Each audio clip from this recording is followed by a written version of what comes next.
ज़बरदस्त कमाल हो गया। कराची मंडी में, मवेशी मंडी में स्टोलिस्तानी जहाज़ भी लैंड कर गए।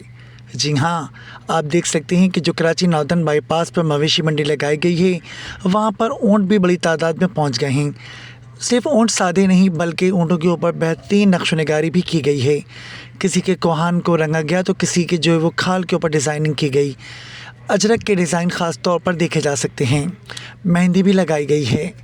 मुख्तलिफ़ पहनावों से, हार फूलों से और मुख्तलिफ़ साजो सामान से सजावट भी की गई है।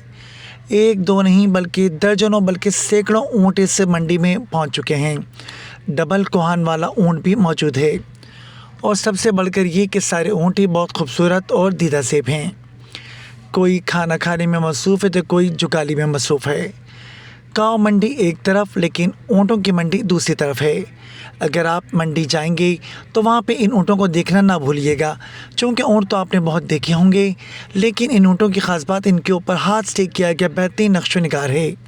हर ऊँट के ऊपर एक अनोखा नक्श निगार बनाया गया है। मंडी की रौनकें पहले ही उरूज पर थीं, अब उनमें मज़ीद चार चांद लग गए हैं। सफ़ेद ऊँट, कत्थई ऊँट और ब्लैक ऊँट भी मौजूद हैं। ये देखें कितनी खूबसूरत नक्श निगार है। अजरक के जो ठप्पे कहलाते हैं वो इसके ऊपर बनाए गए हैं।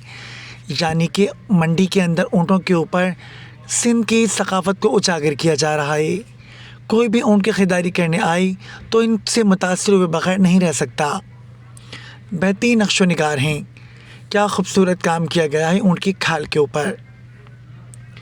ये देखें, एक ऊँट खड़ा हुआ है तो दूसरा करीब ही बैठा हुआ है। सबकी पीठों के ऊपर खूबसूरत फूलकारी नक्श निगार गुलकारी की गई है। दर्जनों की तादाद में यहाँ पर ऊँट मौजूद हैं, जिनकी तादाद बढ़ते बढ़ते सैकड़ों बल्कि जल्द ही हज़ारों में पहुँच जाएगी। हर साल ईद उल अज़हा के मौके पर मुसलमानों की बड़ी तादाद न सिर्फ बकरे और गायों पर क़ुरबानी करती है, बल्कि अल्लाह की राह में ऊँटों की बड़ी तादाद में भी ऊँटों को नहर किया जाता है, जिसके लिए यहाँ से खूबसूरत सजे सजाए ऊँट भी मिल जाते हैं। ऊँटों के खाने का भी यहाँ पर ख़ास ख्याल रखा जा रहा है, जबकि एक पाँव में उनकी रस्सी बांधी गई है ताकि ऊँट इधर उधर ना भटकने पाए।